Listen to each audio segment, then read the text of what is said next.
Well, thank you for having me. It's quite an honor to be asked to be a mentor. It's kind of hard to think about that people would want to hear, what I would have to say. But I am a retired family consumer education teacher. When I accepted this role, I didn't even know that I was going to retire at that point. I was still playing with that idea, but I retired in August officially. I was a family consumer education teacher, middle school level, for 32 years in Oshkosh. Um, and family consumer science, for those of you who have been through all the name changes, um, used to be home ec, family consumer education, family consumer sciences. So the whole gamut there. So I taught, actually, I taught fourth through eighth grade. We have a gifted and talented program at our school that is for fourth through eighth graders. So I took over the one pillar that they have in their program for community service. And so I had their students, and we did a lot of community service projects. Um, and also, I taught the curriculum, some of the main curriculum that I was teaching to my middle schoolers. Um, I taught all kinds of things. I pretty much, middle school is exploratory at each level. So it would have a combination of maybe some nutrition or self-awareness, career skills, um, financial literacy, child development.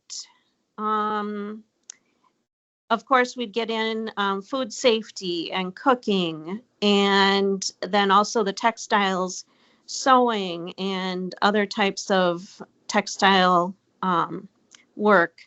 Um, and then community service. And, just we always are focusing on how to be a better worker, how to be a good worker. So that is the main theme throughout our whole curriculum. Um, let's see. I think that's the gist of that. I will say that since my retirement, I do two other jobs that, if you want to ask me questions about that at the end, you can.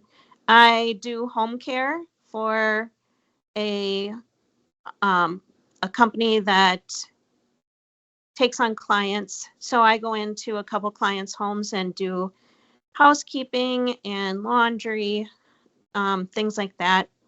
And then also I got on with a company here that rents apartments. So I go in after people move out and do the cleaning of apartments, empty apartments. So um, anyway, if you have questions about that later, you can ask me.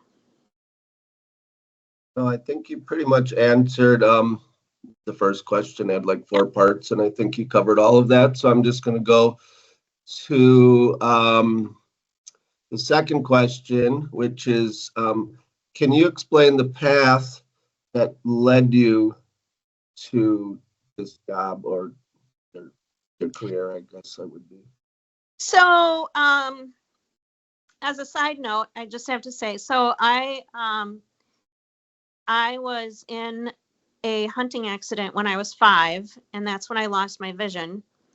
And we lived in the country, so I took the bus to school.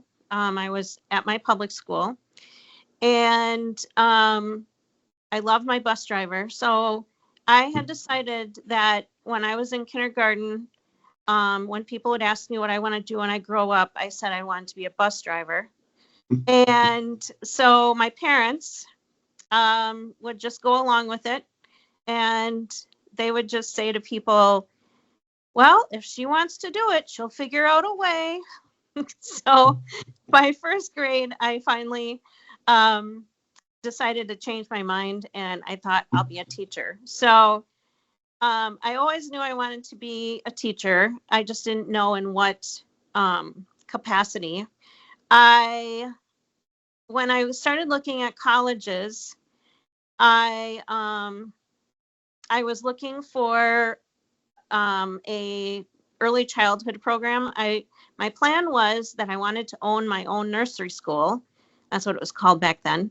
My own nursery school, and and have a degree in early childhood and a minor in business.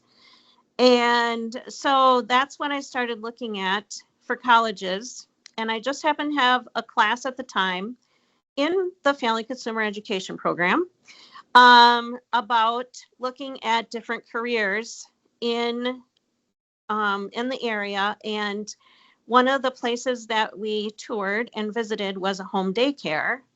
And this lady was very open and direct with us about, how much it cost, um, the insurance she had to have, all of the responsibility, and she really laid it out.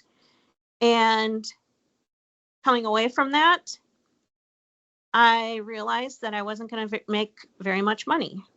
And so I said, money doesn't mean everything to me, but my family, did not have a lot of resources as I grew up. And I had decided that I wanted something better for myself. I didn't want to, I wanted to be able to do the things I wanted to do and afford to do them. Um, and so I had to all of a sudden decide on a different career. So I talked with my family consumer ed teachers about it, and we talked about all different things that my hobbies, the things I like to do: cook, sew, crafts, read, teach. And they said, have you ever thought about family consumer education? I'm like, oh, so there you go. So that's how I got into my family consumer education um, program. I went to UW-Stevens Point for my bachelor's degree. And then later, about 8 years in, I went to UWO for my master's degree in educational leadership. So that's kind of my career path.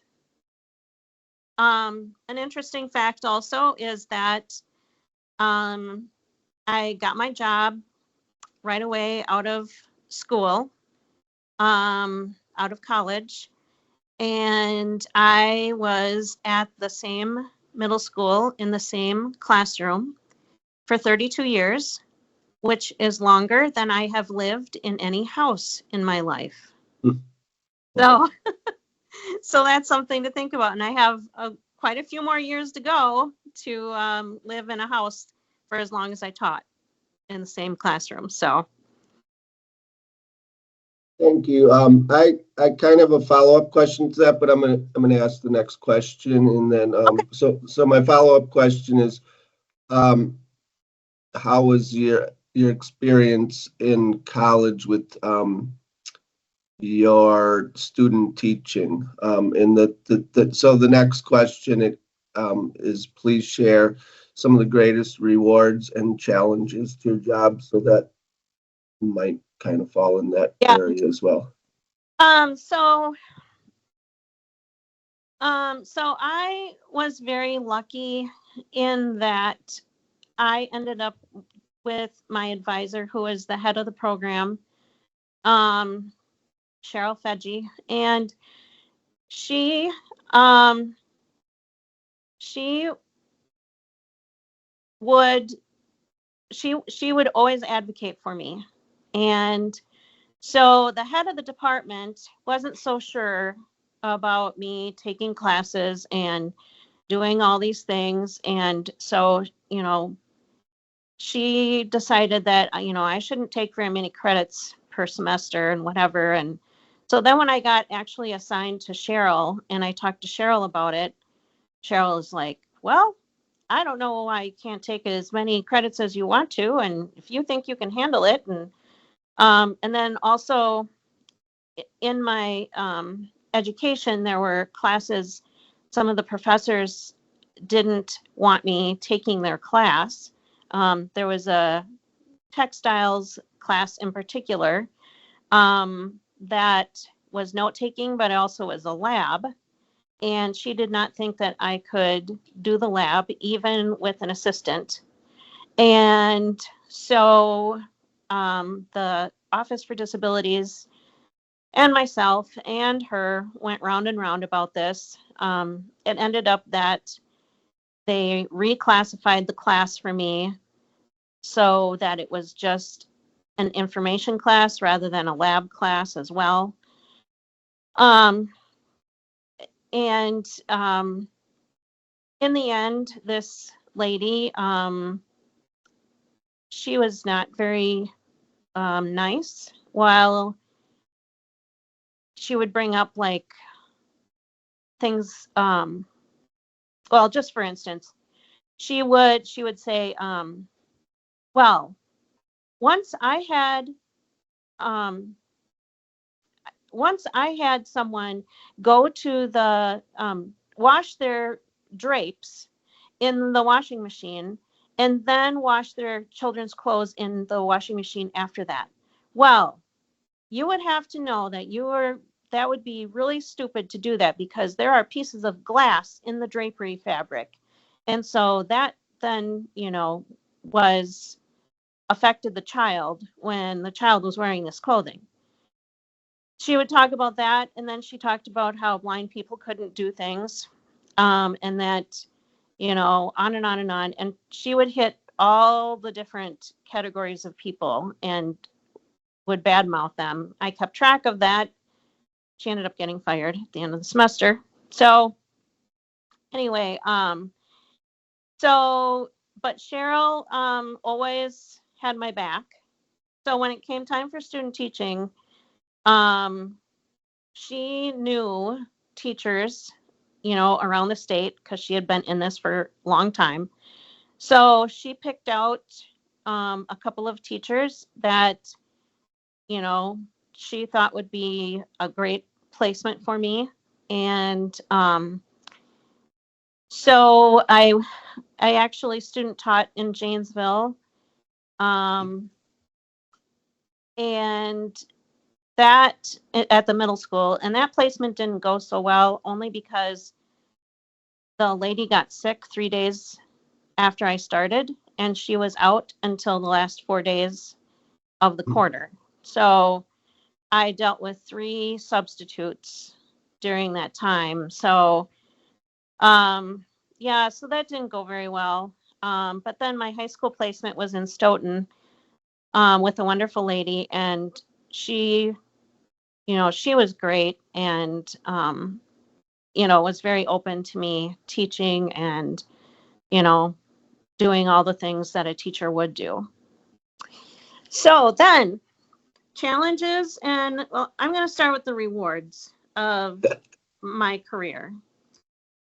I have to say the biggest reward is forming relationships with my students, getting to know them, gaining their trust, and being able to teach them things. Like think about how many thousands of students I taught how to hand sew and how to cook and all those kinds of things. And, when kids are in 6th grade, 4th grade, it's great because they just come out and say things, and they're like, oh my gosh, I'm so excited that we actually got to make a grilled cheese sandwich today. I thought our first lab would be making corn. And I'm like, what do you mean?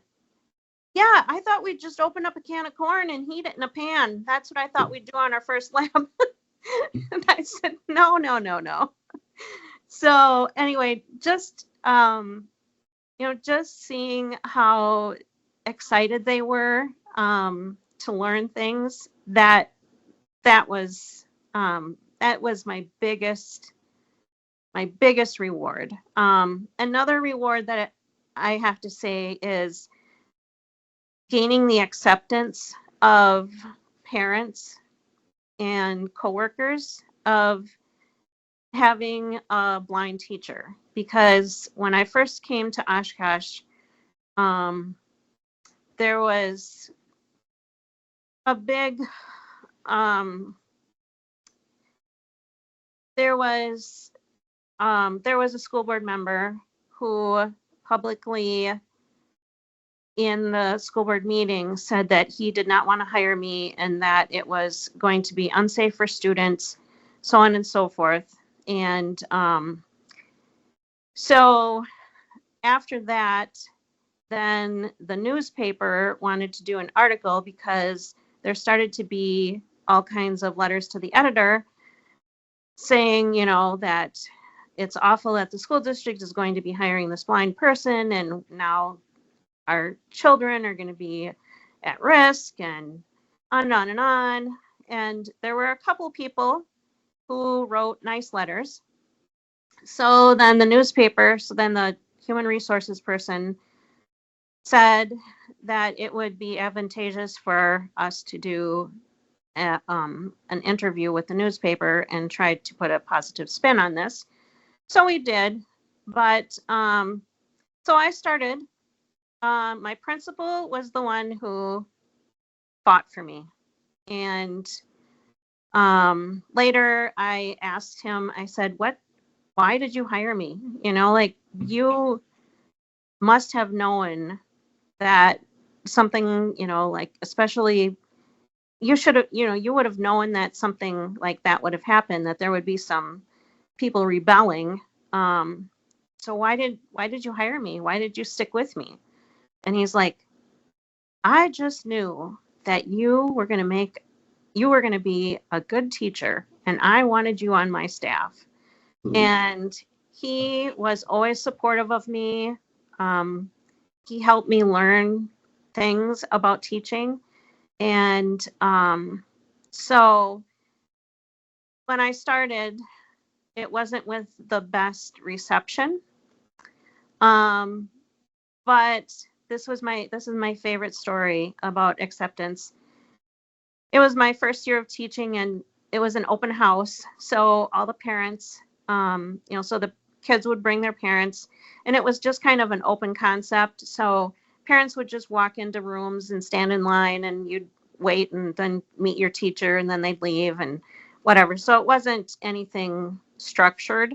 So I was in my room, and there was a line of people, and from the back of the line, I hear a parent say, "Oh, look, she brought her dog. She brought her dog tonight. Isn't that nice?" And her son said, "Well, her dog is always here every day." "What do you mean she brings her dog to school every day?" And the kid said, "That's her guide dog." And she said, "You never told me that your teacher was blind." And so I heard that, and I thought, oh my gosh, that shows that, that I am being accepted, and that kids are not seeing me for being the blind teacher, but being a teacher who happens to be blind and brings her guide dog to school. And that was like a huge turning point in, my self-confidence and everything, because I thought, I that was tough. That was tough, knowing that I didn't have the support of a lot of people. And so just knowing that, kids didn't think about my blindness, or when they come up to me and say, "What do you think of this color?" And I'm like, "Well, since I can't see it, how about you tell me about it?"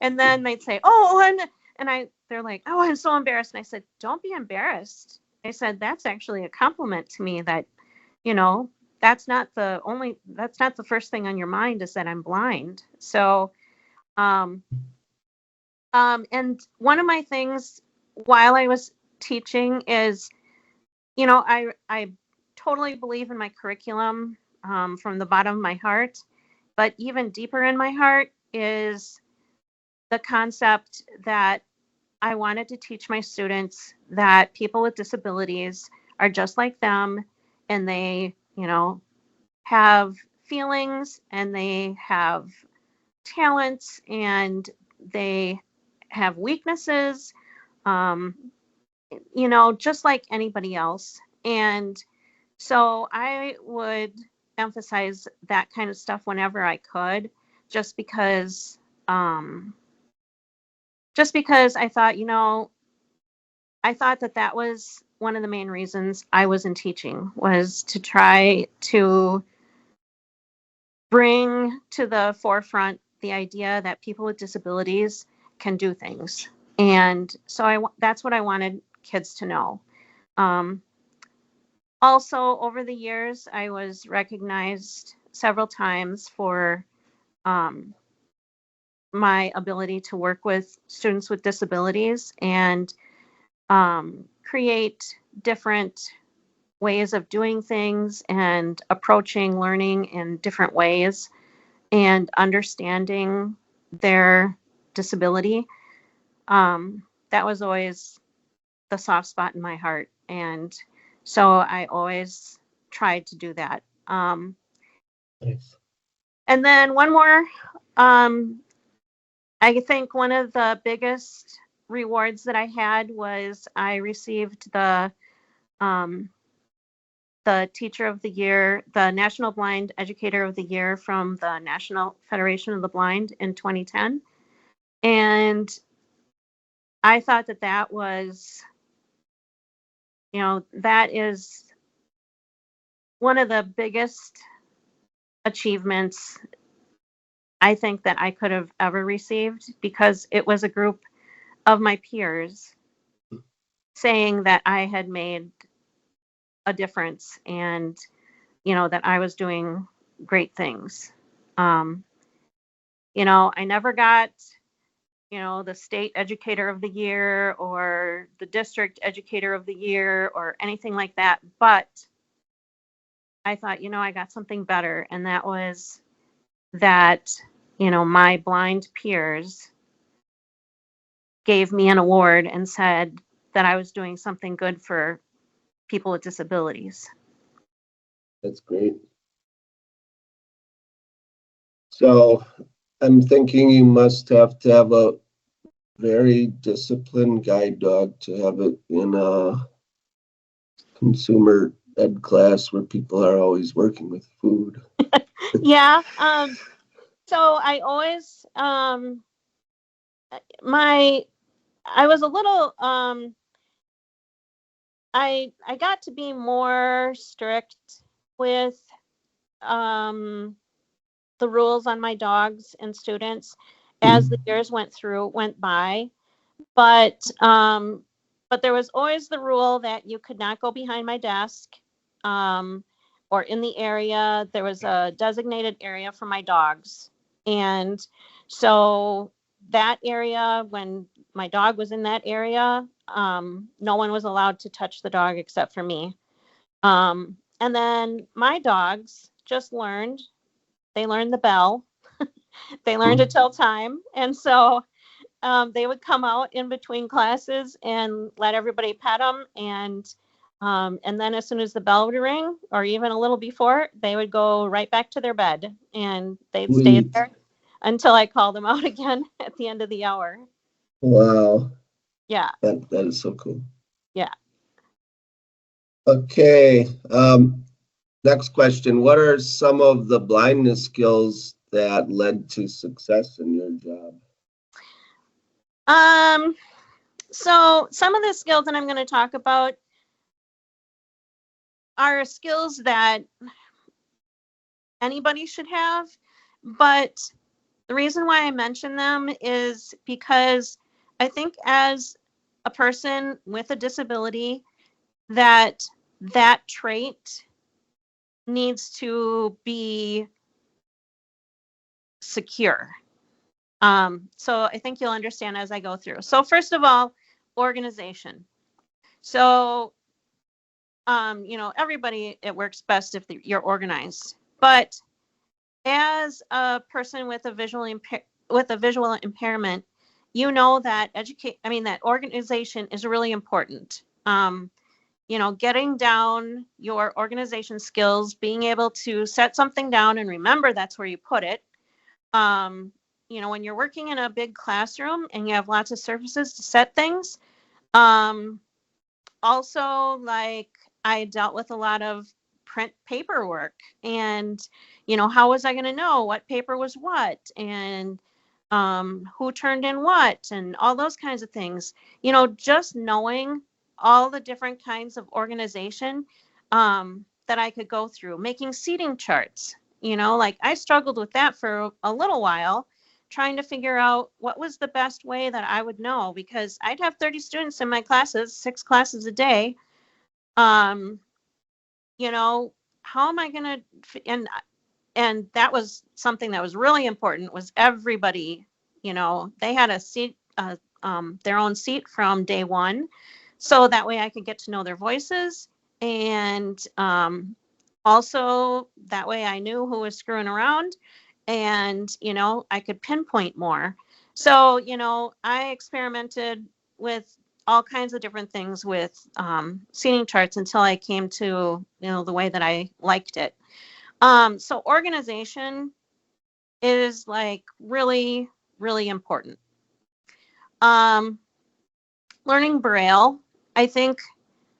Braille, if you're not a proficient print reader, and Braille would be good. I think that is something that you should have, just because you need to be able to refer to something very quickly, and be able to label things, and you don't have a lot of time to stick something underneath a magnifier or something like that. So if you can just use your fingers and read something really quick, Braille was excellent. The other thing is that it was great because I could have my grade book out on my desk, and whatever, kids would come up and run their hand over that, and they're like, tell me what this says. And I'm like, no, I don't think so. This is confidential. And so I could have all these confidential things out on my desk and nobody would know. And so that was another advantage to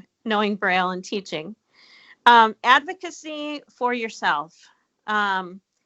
Learning advocacy. And by that, I mean learning how to ask for things, learning how to ask for things nicely, or when something isn't going right, being able to communicate in a fair, understanding way, and being able to see, both sides of the story, not just getting in a huff. And, there has to be some education involved when advocating for yourself. And yeah, it's not fair. It's not fair that you have to, or me, that I would have to advocate for myself for something that I think, is how it should be, because other people, have it that way. So why can't I? I just need this little extra thing. And, so learning to advocate for yourself, and that is something that I think you continue to learn forever. And I have brought that back to, I have had to increase that skill since I retired while I looked for jobs and things like that. I have really had to advocate for myself more than I ever thought that I would. Memorization. I know that isn't the greatest thing for some people, but being able to remember things. And if you can't remember things, then figuring out how you're going to remember things, whether it's with a list or whatever you do, if it's a voice recorder or whatever it is, figuring that out, because memorization is something that you really need as a blind person. A sense of humor, being able to laugh at your mistakes, being able to admit to a crowd of 13-year-olds that, yeah, you just bumped into the table and pushed it across the floor, and whoops, sorry, that was in my way. And, like being able to, just laugh those things off and not make it a big elephant in the room that just happened. Having people feel comfortable with you, feeling comfortable with yourself. And then I'd have to say orientation and mobility. I had to sub for other teachers, and so I had to go into their classrooms, and I wasn't familiar with their classrooms. So, whenever I would get in there, I would take a quick trip around, or I would pull a student aside and say, hey, can you describe this classroom to me? How are the desks facing? Are they in groups? Are they in rows? Are they whatever? And be able to have that picture in my mind of, being able to orient myself. I'm sure that there's a lot more things, but um, those are blindness skills that lead to success. And I will say that I would have had a lot more success if I would have had technology skills. And because of, I graduated from high school in 1988, and that was the last I would have ever had to learn technology. And I did learn the technology of the day. I'm an excellent typist.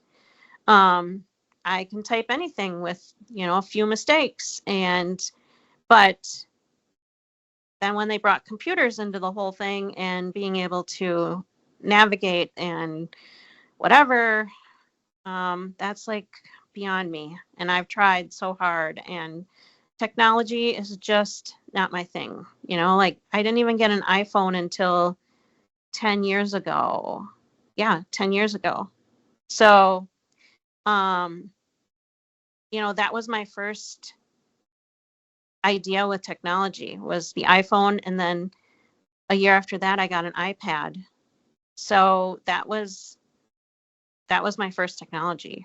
Like I tried to learn the computer, but people would say, oh, just play around with it, you can't hurt it. Well, as soon as I would do that, my computer would crash, and then I'd have to wait for technology people to come. And so I have tried. So I would say anytime, anything of technology, definitely a must. Thank you. Question 5, there's 7 total, in case anybody's counting.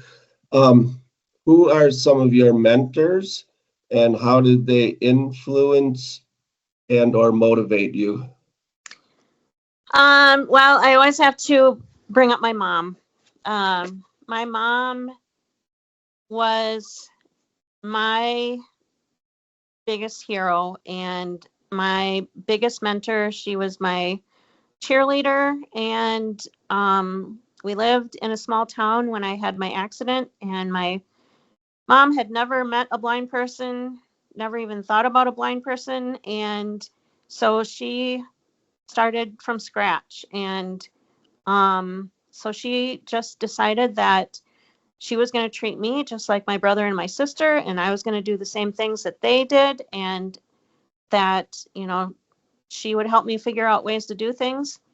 Her big saying was can't, never could do anything. So can't was a swear word in my house. And so it was always, how can I do something?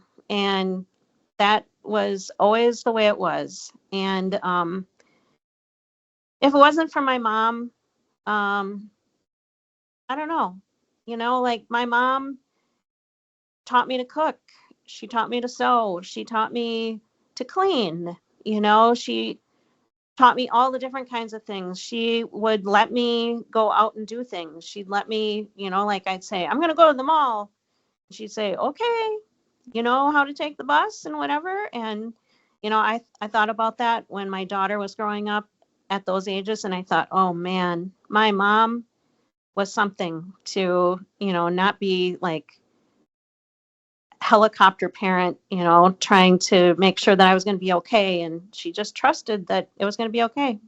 So, so first my mom, then I would have to say I went to WCBVI. I always want to say WSVH because that's what it was when I was there.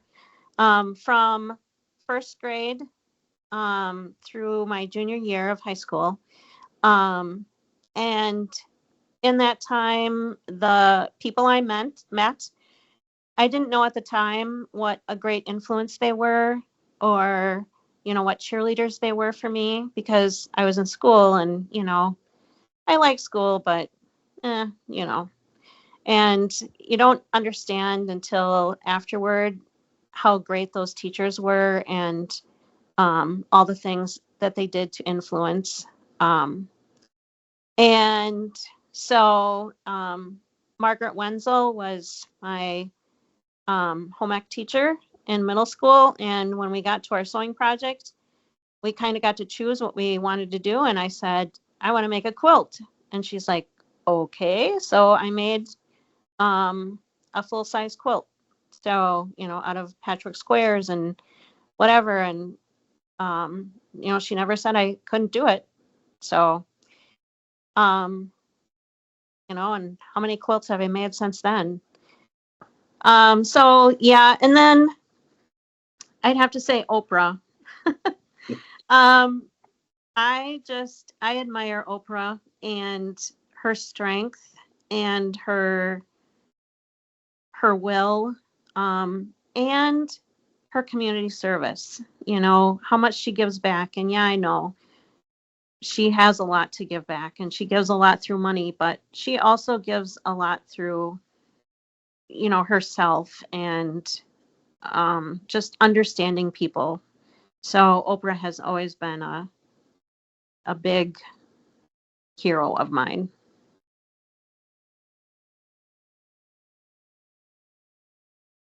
Hey, thank you. Looking back to when you were high school age,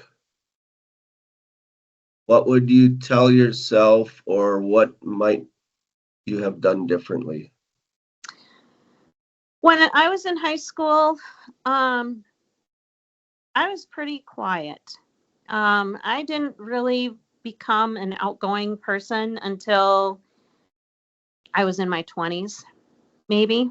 And I did join a lot of, I joined groups and things like that in, co-curricular in high school.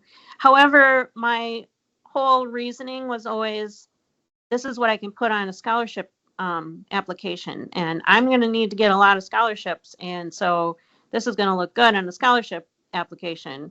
And that was the reason I was doing it. I wish now that I would have joined those organizations with the goal of making friends that I would go out and do things with, and have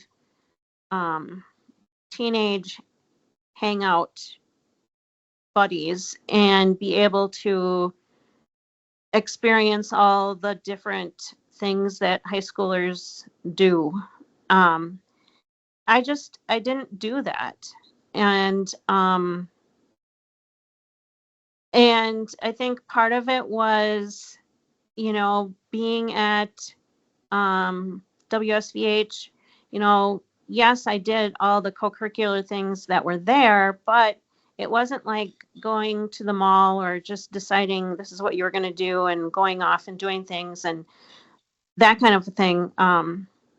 And so when I got to college, that was interesting to me that everybody, in my dorm, they would just like all get together in a group and like, let's go to the grocery store. And I'm used to like planning like when I'm going to go to the grocery store, but no, we're just going to do it just because, or we're going to go to the movies, or we're going to do this or that or whatever. And I just wasn't, first of all, I was a nerd. And so, my studies were the most important thing to me. But also, I was uncomfortable, doing those kinds of things. And I wish that I would have, I had my friends in high school that I did a few things with, but not many. I don't have the high school stories like a lot of people do when they sit down and talk about all the things they did in high school. Yeah, I don't have those kinds of, stories. Um, so I would have joined more groups and tried to meet more people. Um, what else? Um, I think I would have tried to enjoy my mobility classes more. I hated my mobility classes. And I always thought they were so dumb and I hated them so much. And now I wish I would have, embraced them and enjoyed them and like asked all kinds of questions and try to learn as much as I could because, orientation and mobility is one of the key things to being a blind person and navigating anywhere, whether it's your career, whether it's, school, whether it's a store, your neighborhood, anything like that. And I think I'm pretty good with mobility, you know, but I don't know, sometimes I just think maybe I could have learned that a little better.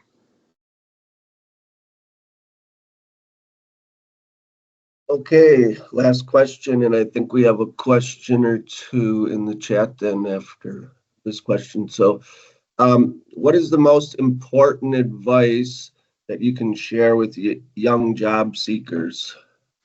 Well, I think this goes back to your blindness skills a little bit.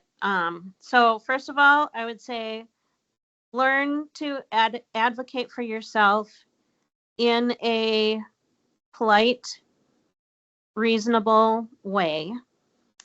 I would say learn to take advantage of any technology opportunity that you have. Learn as much technology as you can. We're in a world of technology now. I would think about the jobs that you possibly want to do and find out what technology is involved in those jobs and, you know, try, don't be afraid to ask, like, I want to be a medical, I want to be a medical transcriber and they use this program. I mean, maybe somehow you'd be able to, try out that program or, see if it is or get involved, try to find people who, blind people who are in that career and talk to them about it. Um, Learn mobility skills. I know a lot of people hate it and whatever. It's just, but it's a reality, you know. It's something you have to know how to do. You have to know how to dress yourself. You have to know how to get around. I mean, it's just something that you need to know how to do. Um, Learn independence. So, don't be relying on everybody. Try to start doing all kinds of things for yourself and learn how to rely on yourself. You're going to be, if you want to be out on your own, you're going to have to learn to rely on yourself. And there's not always going to be someone there to, do things for you or pick you up or, anything like that. So you really have to become confident in yourself and know that you can, that you have the abilities to rely on yourself. And then there's one last thing that I want to say, because I know there's a lot of teachers on here. And I have to say, I know that there are different thoughts on this, but I have to I have to put in my opinion on this. Um, it is a great thing for blind people to hang out with other blind people. And I have seen over the years many people, whether it's in community programs, whatever, you know, try to keep people with disabilities apart from each other because it's not good that they're just all socializing together. And there's that opinion. And I have to say that allowing that to happen, like that is one place that, me as a blind person getting together with other blind people, they understand exactly what I'm talking about. They know the feeling of walking into the wrong restroom. They know the feeling of accidentally trying to sit down in a chair that someone else is already sitting in.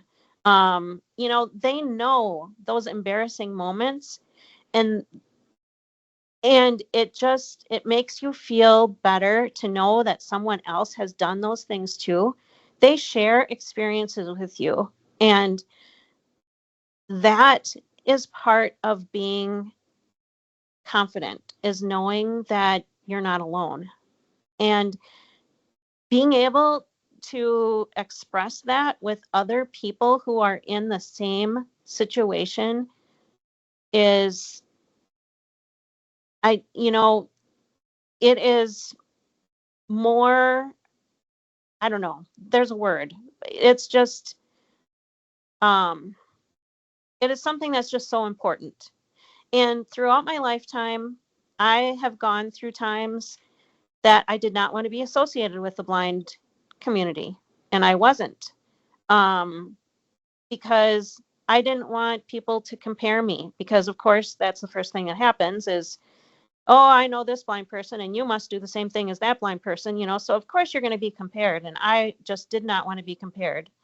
I wanted to be looked at as my own person, and I still do. But what I realized through the situations that I have been in, that I really needed, um, sometimes, to reach out to my blind community and, you know, and ask for help, or ask for reassurance, or find out that I am a very competent blind person, even though, these embarrassing things have happened to me. So I just have to say, um, I hope that you are letting your students with disabilities, socialize or be together, and not of the opinion that they should be apart and not socializing. I mean, I understand they should, you know, we should have all of our special education students socializing um, with the non-disabled community, and that's really important in the school setting, and and learning social skills. But it's also important for them to socialize with um, people who have disabilities. And you know, as a high school student, I hope that they're introduced to the NFB and the ACB and all the different organizations within that can help them out, especially with job seeking. And because there's so many mentors out there, there's so many people that could share their experiences. So I talked a lot, and that was a lot to say. So what kinds of questions do you have Well, for me? thank you. Yeah, April, do you want to go ahead and read the questions or Sure. comments? So first, we just have a couple comments. First from Trisha. She says, I love your perseverance. Katrina said, way to go. Glad your hard work was recognized. Trisha asked, you are very inspirational. Did any of your students follow a path similar to yours? And you know what? I this was very interesting. we didn't really get into my school district and how they handled my disability. I they weren't always very accommodating, and um I always did all of this, everything by myself for 24 years, even though I had asked for an assistant. Um, and it wasn't until all the technology came in, and even my technology, the adaptive technology that they provided for me, I didn't know how to use, and nobody else knew how to use. So I had issues. And year 25, I was going to quit. And finally, they said, "Oh, what about if we gave you an assistant in your classroom?" And I said, "I've only been asking that for 24 years, and you have always told me that assistants are for students, not for teachers. So that's why you've never given me one." So the last 8 years of my teaching, I had a classroom assistant that helped me with all the technology and everything, and that made such a world of difference to me. Um, yeah, just beyond. And I forgot what the question was. Trisha was wondering if any of your students follow Oh, your path. yes. Okay. Um, so I have had my students sub for me when I was gone. Former students, which is always interesting. I have currently, there's a student at the high school who is a family consumer ed teacher, that I had as a student. Um, so, being a family consumer education teacher, only one person that I know of, but being a teacher in general, um, several of my students have. I never had any blind students, because my school has stairs and my classroom is upstairs. And yes, we have an elevator. But when they decided where the program for the visually impaired should be placed, they decided that it should be at a one floor school because it didn't have any stairs. So it was not at my school. And I was always kind of bitter about that because I thought, wouldn't you want the school? I mean, wouldn't you want your program with visually impaired students to be at a school where you have a mentor who is blind? Um, but no, that never happened. So I had some students who needed large print. Um, but I had more hearing impaired students than I ever had visually impaired students. Thank you. The next question's from Katrina. She says, I'd love to learn a little bit about the cleaning and support role you are in. What supports have helped you with success in these roles? So, so this was something brand new to me. I've learned a lot. I went into these positions or applying for all these different jobs, thinking that, I can do anything I want to do. But a couple things that I did not think about was, I thought, well, I'm really good at going in and orienting myself to places and I'd be good, but I didn't think about all the knickknacks and all the things and how people aren't, like some people are more cluttered than I am. Um, and so sometimes I have asked if, like, my daughter can come with me for the first time and, like, help me label the washing machine and the dryer and just give me a brief overview of things. Um, I've done that. Um, And oh, and for my apartment cleaning, I have someone who's sighted come in afterward and make sure that I've gotten like all the smudges or I didn't leave streaks on the mirrors and things like that. Like those are things I never thought about. Um, and I think that I'm pretty good at cleaning. I hope I am because I taught many students how to clean, but I never thought about streaks, you know, and on mirrors and stuff like that. So I have a sighted person come in afterward.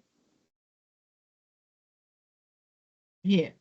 Robin wanted to say, good for you. Your story is very powerful. Thank you for sharing. Dawn said, thank you so much, Ginger. Erin says, oh my gosh, I am not totally blind, but I have been legally blind since birth, and I relate it so very much to a lot of the experiences you shared and viewpoints you have. It's amazing how much we can positively affect change and awareness just by doing our normal jobs and giving non-disabled people the opportunity to understand how capable we are. Lindsay says, bravo. Can I Oh, just please. So I so agree with you, Erin.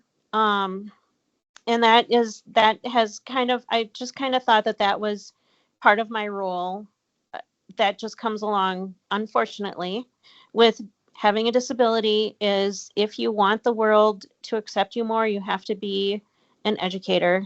And I know it sucks and sometimes it's so aggravating to do that, but I don't know. I just, like, I think if we want people to accept us, we have to teach them that we're like them. I have found that really hard as I've gotten out into the work world since May. I have found so much discrimination and so much rudeness about me being blind and, focusing on the things I can't do. I've really had to do some self-talking and get my confidence level up. I've also tried to volunteer at some places and I've been turned away, or not necessarily turned away, but questioned about, or, the concerns they have with me working with whatever. And so, yeah. And I know we just have to keep going and we just have to keep educating, and one person hopefully will lead to much more. It's just, there's so many more people that I'd like to educate that aren't educated or won't accept it. So that is the reality. Thank you. Unfortunately, that is. Lindsay just wanted to say bravo for continuing to work within the challenges and not giving up. I'm sure it was difficult to get through at times. And Trisha just says, thank you so much, Ginger. I do have to say that I, like I waited, like I was so proud of myself when I reached 5 years. Like that was my goal, to get through 5 years. And, then all of a sudden it was 10 and then 15 and 20. And, the 25th year was really hard. But getting recognized by the district, for 25 years, that really meant a lot to me, because to me, like, that meant so much more than just have been a teacher for 25 years. Like I had to do so much more, and I don't know, like I had to work for things so hard to get to 25 years. So, and being able to say that I taught for 32 years, I'm very proud of myself for being able to say that too, because it wasn't easy. It was not easy. And what I do accomplishment. again. Are there any other questions? That's all that was in the chat. Anyone else? By the way, Ginger Aaron is a TVI who is blind teacher of the visually impaired, and she is going to be doing an interview, one of these interviews in March. So, Oh, excellent. yeah, I'll have to tune in. yeah. Well, thank you so much, Ah. Ginger. This was great.